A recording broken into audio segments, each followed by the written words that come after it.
আগামীকাল অর্থাৎ 25শে জানুয়ারি নতুন ভোটারদের নিরিখে একটা বিশেষ দিন। এই দিনকে সামনে রেখে ইতিমধ্যে বিজেপি দল তথা বিজেপি দলের যুব সংগঠন ভারতীয় জনতা যুব মোর্চা বেশ কিছুদিন ধরে ব্যাপক প্রচার এবং প্রসার কর্মসূচি সংগঠিত করছে।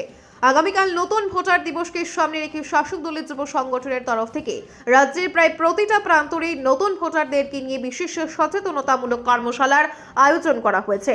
পাশাপাশি সুশান্ত দেব জানিয়েছেন, আগামীকালকের এই কর্মসূচিতে রাজ্যের মুখ্যমন্ত্রী প্রফেসর ডক্টর মানিক সাহা, প্রদেশ বিজেপি সভাপতি রাজীব ভট্টাচার্য সহ বিভিন্ন স্তরের নেতৃত্বরা যেমন উপস্থিত থাকবেন, ঠিক এর পাশাপাশি যুব মোর্চার প্রত্যেক স্তরের কার্যকর্তা এবং নেতৃত্বরা অক্লান্ত পরিশ্রম করে সংশ্লিষ্ট কর্মসূচিকে সাফল্যমণ্ডিত করার জন্য মুখিয়ে রয়েছেন।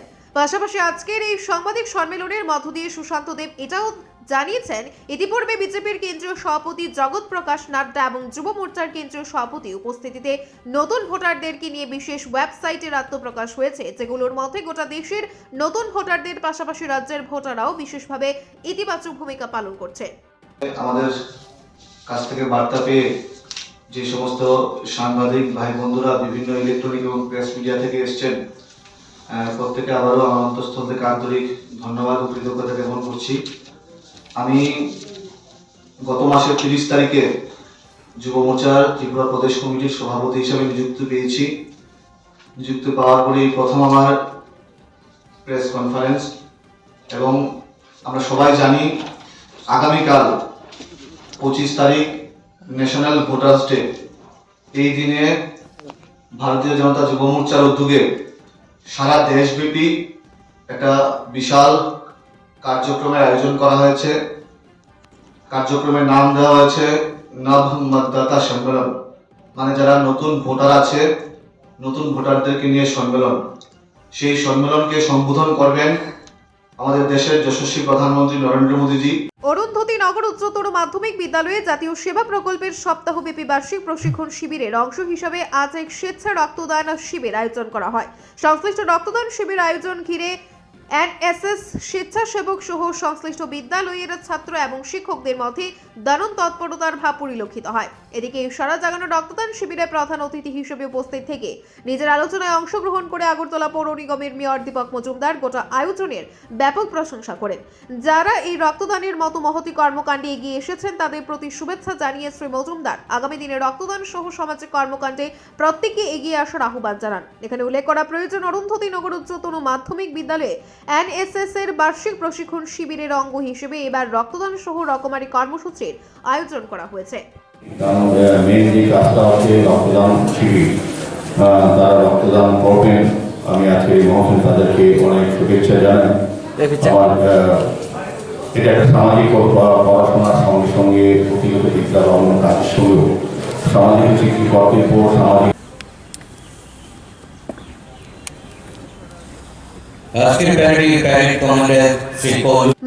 মাত্র একদিন এরপরে দেশের প্রজাতন্ত্র দিবস। এই প্রজাতন্ত্র দিবসকে ঘিরে ইতিমধ্যে গোটা দেশ জুড়ে রকমারি প্রস্তুতি চলছে।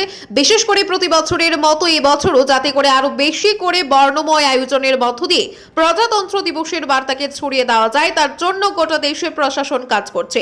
একই রকম ভাবে আমাদের রাজ্যেও বরাবরের মতো যথাযোগ্য মর্যাদায় বিভিন্ন প্রান্তরে প্রজাতন্ত্র দিবস যে প্রতিপালিত হতে যাচ্ছে তাতে কোনো দ্বিমতের অবকাশ নেই। বিগত কিছুদিন পূর্বে ধর্মনগর থানা এলাকার বেশ কিছু এলাকা থেকে পালসার বাইকের ইরিক পড়েছিল। একের পর এক অভিযোগ দায়ের হয়েছিল ধর্মনগর থানায়। অভিযোগ বলে ধর্মনগর থানা পুলিশ তদন্তে নেমে এক অভিযুক্তকে গ্রেফতার করেছে। তারপর কিছুদিন স্বস্তির নিঃশ্বাস পেয়েছিল ধর্মনগরবাসী। অবশেষে আবারও চুরির উপদ্রব বৃদ্ধি পাওয়ায় ধর্মনগর জুড়ে আতঙ্ক ছড়িয়ে পড়েছে। বুধবার ভোর রাতে একটি বাইক এবং 500 রাবার সেট চুরিকে কেন্দ্র করে আতঙ্ক বেড়ে গেছে। ঘটনার বিবরণে জানা যায়, আলগাপুর রোডের নেতাজি ক্লাব সংলগ্ন মহেন্দ্র সরণি থেকে লিটন কুমার পালের 220 পালসার বাইক, যার নাম্বার TR05D5006 চুরি হয়ে যায়। লিটন কুমার পাল সুজিত পালের বাড়িতে ভাড়া থাকে। জানা গেছে সে 2 মাস আগে তার বন্ধু উত্তম কুমার পালের কাছ থেকে এই বাইকটি 90,000 টাকায় কিনেছিল এবং এই টাকা বন্ধন ব্যাংকে থেকে লোন নিয়ে কিনে। এখনো বাইকের মালিকানায় উত্তম কুমার পালের নাম রয়ে গেছে। গোপন খবরের ভিত্তিতে শহর আগরতলার চুরিকাণ্ডের সফলতার মুখ দেখল পূর্ব আগরতলার থানা। অত্যন্ত সুচারুভাবে অভিযানের মধ্য দিয়ে দুই বাইক চোরকে চুরি যাওয়া বাইক সহ আটক করে আদালতে সোপর্দ করে পূর্ব থানার পুলিশ। সংশ্লিষ্ট বিষয়ে সংবাদ মাধ্যমের সামনে অতি সংক্ষিপ্ত পরিসরে প্রতিক্রিয়া ব্যক্ত করতে গিয়ে পূর্ব আগরতলা থানার ওসি আনাদ চ্যাটার্জি দাবি করেন যে দুই চোরকে চুরিকাণ্ডের সাথে যুক্ত থাকার অভিযোগে আটক করা হয়েছে। তাদেরকে আদালতে সোপর্দ করে পরবর্তী সময় রিমান্ডে এনে সংশ্লিষ্ট চুরিকাণ্ডের সাথে আর যারা যারা জড়িত রয়েছে তাদের সকলকে প্রকাশনের চেষ্টা হবে। পাশাপাশি ওসি রানা চ্যাটার্জি এটাও জানিয়েছেন গতকাল রাতে সংশ্লিষ্ট অভিযান সংগঠিত হয়েছে এবং রাজধানীর লেক চৌমুহনী এবং সন্নিহিত এলাকা থেকে এই সফলতা এসেছে। এখানে উল্লেখ করা প্রয়োজন, সাম্প্রতিক সময়ে শহর আগরতলা সহ রাজ্যের বিভিন্ন জায়গায় চুরির ঘটনাগুলো উত্তর বৃদ্ধি পাচ্ছে। এক্ষেত্রে আজকের মতো এই সফল পুলিশ অভিযানগুলো নিঃসন্দেহে ইতিবাচক।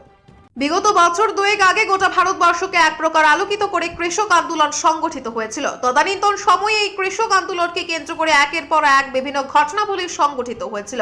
700-এর উপরে কৃষক সেই সময় আন্দোলন করতে গিয়ে শহীদ হয়েছিলেন বলে একাধিকবার দাবি করা হয়েছে।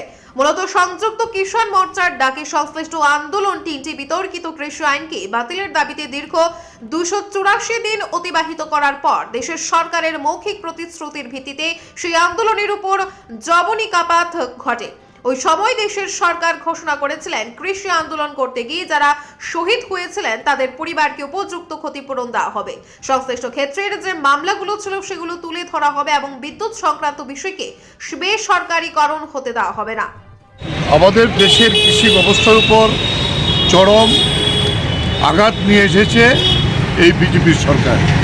2014 থেকে এই যে 10 বছর বিজেপির শাসন, তাতে 1,475,000 জন কৃষক আত্মহত্যা করতে বাধ্য হয়েছে এবং এখন পর্যন্ত যে আছে গত 5 বছরে প্রায় 1 লক্ষ কোটি টাকার উপরে কৃষি যে বরাদ্দ বাজেট খরচা করে, তাই কৃষির এই হাল। আপনারা জানেন যে কৃষকরা দিল্লিতে 2020 নভেম্বর থেকে 384 দিন লড়াই করে 3টা কৃষি আইন বাতিল করার বাধ্য করেছিল নরেন্দ্র মোদীকে। কিন্তু সেখানে একটা রিটেন ডকুমেন্ট করেছিল আমাদের সঙ্গে যে ফসলের ন্যায্য দাম দেওয়া হবে, বিদ্যুৎ বিল বেসরকারীকরণ করা হবে না,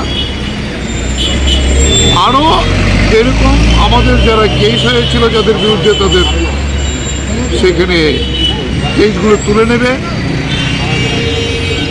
এবং এই যে 750 জনের উপরে কৃষক শহীদ হয়েছিল এই আন্দোলনে, তাদের পরিবারকে ক্ষতিপূরণ।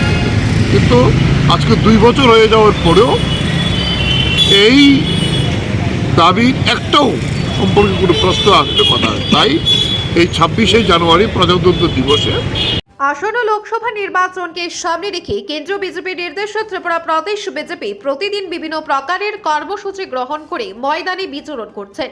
এরকমই এক ব্যতিক্রমী এবং অভিনব কর্মসূচি আজ সংগঠিত হল রাজধানী আগরতলার ভগৎ সিং আবাসে।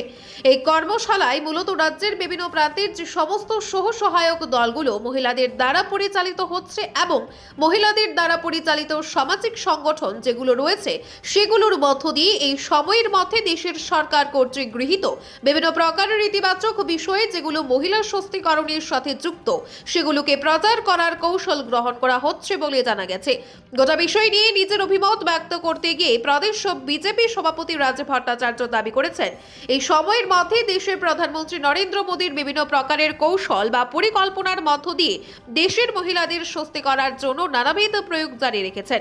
এই বিশেষ বার্তাকে ছড়িয়ে দেওয়ার জন্য এবং প্রকারান্তরে এর মধ্য দিয়ে আগামী লোকসভা নির্বাচনে ত্রিপুরার 2টি আসনেই ভারতীয় জনতা পার্টির বিজয়কে সুনিশ্চিত করার লক্ষ্য নিয়ে আজকের এই কর্মশালার মত আগামী দিনে জেলা স্তর এবং মণ্ডল স্তরেও একই রকমের কর্মসূচি সম্পন্ন করা হবে বলে রাজীব ভট্টাচার্যের দাবি।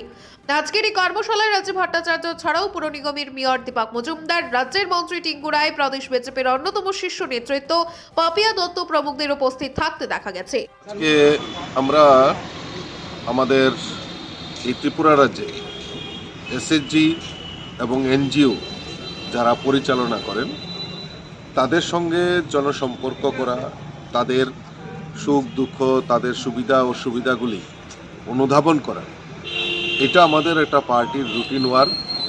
তো তারই অঙ্গ হিসাবে আমাদের কেন্দ্রীয় যোজনা, আমাদের রাষ্ট্রীয় সভাপতি আদরণীয় জেপি নাড্ডাজি সিদ্ধান্ত নিয়েছেন যে আমাদের এই ভারতবর্ষে যারা এসএইচজি এবং এনজিও মহিলা দ্বারা পরিচালিত, মহিলাদের সশক্তিকরণের জন্য আমাদের দেশের যশস্বী প্রধানমন্ত্রী এত কাজগুলি করেছেন এবং তাদেরকে উন্নয়ন লক্ষ্যে, মহিলাদের আয়কে আরও সুদৃঢ় করার লক্ষ্যে আমাদের এই কর্মসূচি নেওয়া হয়েছে। তারই অঙ্গ হিসাবে আজকে ত্রিপুরা রাজ্যেও আমরা এই শক্তি বন্ধন যে আমাদের মাতৃশক্তি যারা রয়েছেন তাদেরকে উৎসাহিত করার জন্য আমরা একটা ওয়ার্কশপের আয়োজন করেছি এবং ঠিক অনুরূপভাবে জেলা স্তরে, মণ্ডল স্তরে ওয়ার্কশপ হবে এবং আমরা আগামী দিন এই 2024 লোকসভা নির্বাচনে আমরা চাই দেশের যশস্বী প্রধানমন্ত্রীকে আবারও দেশের প্রধানমন্ত্রী হিসাবে দেখতে চাই। তো সেই লক্ষ্যমাত্রাকে সামনে রেখে আমাদের এই ত্রিপুরা রাজ্যেও 2টি লোকসভা আসন রয়েছে, সেখানেও আমরা আমাদের মোদিজির হাতকে এই 2টি আসনে বিজয়ী করে মোদিজির হাতকে শক্তিশালী করার লক্ষ্যে আমাদের মাতৃশক্তিদেরকে সংগঠিত করা এবং তাদেরকে নিয়ে যে লোকসভা নির্বাচনের যে কর্মসূচি সেখানে ঝাঁপিয়ে পড়া, এই লক্ষ্যমাত্রা রেখে আজকের এই কর্মসূচির আয়োজন করা হয়েছে।